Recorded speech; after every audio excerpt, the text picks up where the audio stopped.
Insensitive and racist. That's what some employees at Denver's Department of Human Services are saying about an email sent to them by a supervisor.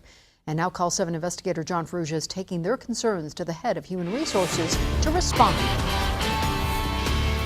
And I do understand that some employees have expressed concern about the images that were contained in that email. Rory McCluster heads the Human Resources Department. This particular email was in fact inappropriate. The email to caseworkers and staff was sent by a white male supervisor who knows there are many minority women who work at DHS.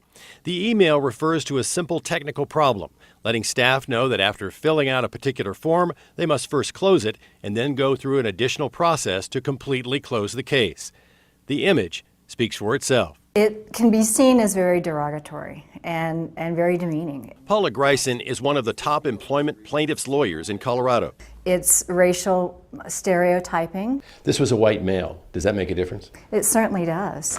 This suggests that he's speaking to second-class citizens, and people aren't going to find it funny. We took swift and immediate action to address that situation. McCluster says that included educating the supervisor, but she would not say whether he was disciplined. The employee tried to recall the email.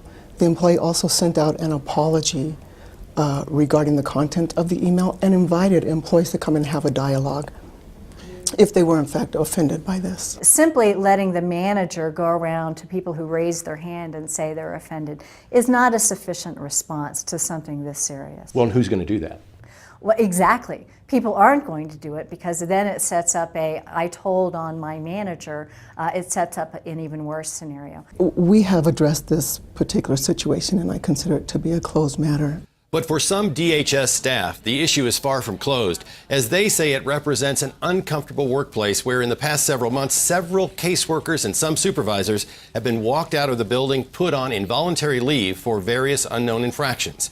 In several cases, the discipline has involved minorities. In the newsroom, I'm John Ferrugia, 7 News. If you have a story for the Call 7 investigators to look into, we want to hear from you. Using your phone or tablet, just click on Tell 7 News from the app menu.